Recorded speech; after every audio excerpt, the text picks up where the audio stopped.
Hi, my name is Dr. Anna Leonard and I'm head of the Spinal Cord Injury Research Group here at the University of Adelaide. One of the things that I think is commonly misconceived about spinal cord injury is that it only affects someone's ability to walk. And it's not surprising when you meet someone with spinal cord injury, you'll see that they're in a wheelchair, and so the first thing you notice about them is that they're unable to walk. But spinal cord injury affects a lot more than just motor function. So when someone has sustained a spinal cord injury, it affects their autonomic nervous system, and this controls things like urination, bowel movement, and sexual function. So you can imagine that these things in your own day-to-day life might have a much more significant impact than not being able to walk.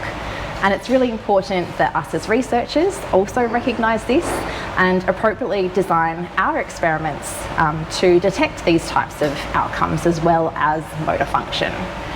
And so our research is also really interested in another outcome known as neuropathic pain.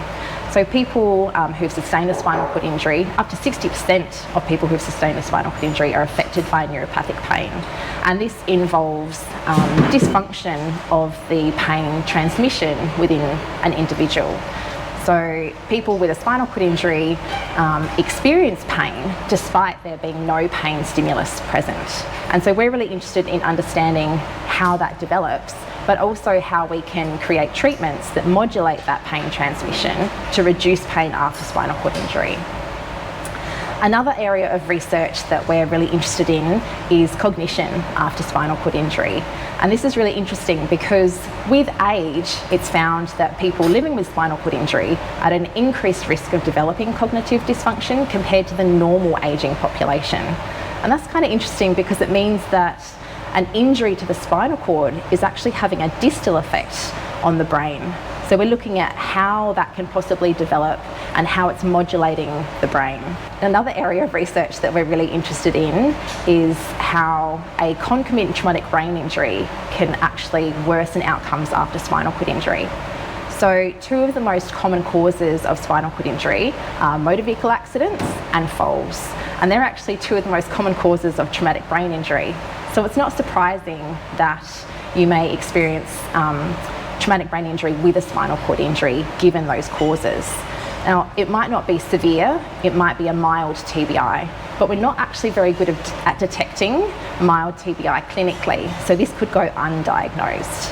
And we think that with a concomitant injury, there's an increased likelihood of developing neuropathic pain or even cognitive dysfunction later on in life.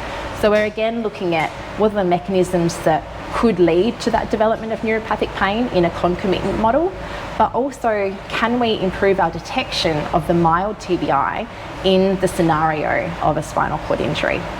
So that's a bit of a snapshot of the research that's happening within spinal cord injury here, and we're really excited to share our results with you in the future as they develop.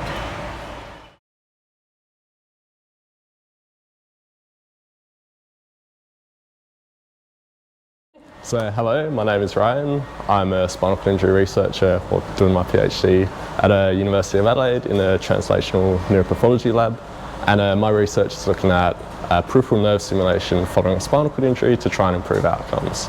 So what we have is basically an antenna we're putting on a nerve below the site of injury, which runs down the leg, and we're stimulating this for an hour every week following a spinal cord injury and hoping that will improve outcomes. So why I became a researcher, I guess when I was at school I always enjoyed science and everything like that, and I think medical research is probably one of the best ways that you can apply, wanting to find out questions of problems and all this, and also helping people in a very rewarding career, I guess. So that's really what drew me to research. And spinal cord injury research, if you spend any time talking to people with spinal cord injuries, they're absolute champions. I couldn't personally go through what they've been through and be so positive about it, and it's really inspiring. So that's really what got me in here. I guess the best advice I could offer is make sure you're really passionate about what you're researching. You spend a lot of time in the lab and a lot of time trying to solve these problems, and you really have to have a passion for what you're doing.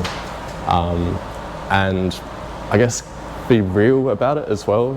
Sort of you can get lost in the lab and be like, oh, my project's so important, but you've got to see what's actually important to people who have the injury as well, people who suffer spinal cord injuries, and yeah, understanding the community is really important. So favourite piece of equipment, probably the Vortex. It's kind of fun if you're having a bad day, you can just put something on it and it shakes around, and yeah, that's probably the best thing in the lab. Favourite thing to do in the lab? I don't know, some of the histology we do is pretty cool, and you get to see all these little cells and what's going on in the tissue, so I guess that's probably the most exciting part. Hi, I'm Christine, and I'm a PhD student here at the University of Adelaide, and I'm researching spinal cord injuries. The first part of my research involves developing and characterising a preclinical model, which we hope will help us to understand what happens following injury and what goes on within the spinal cord. The second part of my research will involve looking into a surgical intervention known as the expansion duroplasty. We're yet to look at the results, so stay tuned to find out how that goes. When I finished school, I didn't know what I was going to do, but I started health science, and at the end of that decided that I wanted to continue and do an honours project, and that's where I started my research in spinal cord injury, and then I decided that I enjoyed it, and so I continued on to do a PhD within the same research group.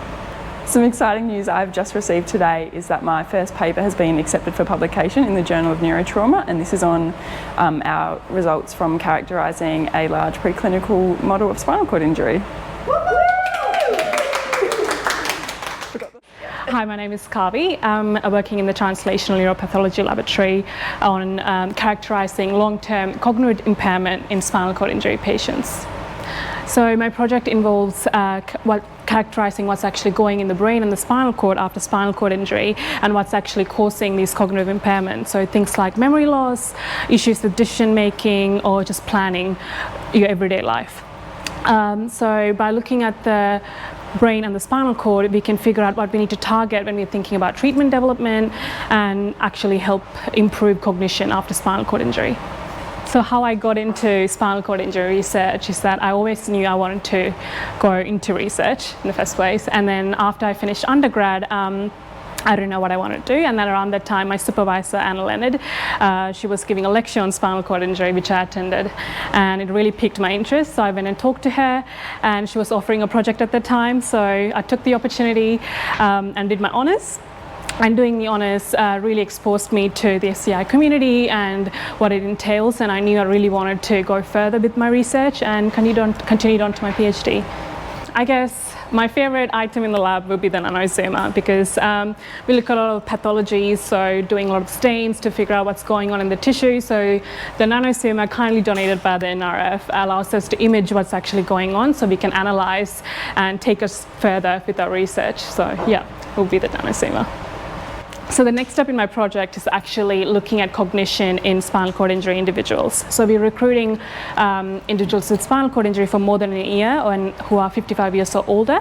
And we're going to run an online survey and an online cognitive test to figure out which parts of the cognition is actually affected, or if it's affected at all, and then help hone down on our research for future. And hopefully this will help us broaden the understanding in the clinical setting, because right now it's quite unrecognized. So our ultimate goal is to bring more awareness around this and also provide more information to the SCI community. We are about to start recruitment, so if anyone's available and are willing to participate, we are more than welcome to contact us. Thank you.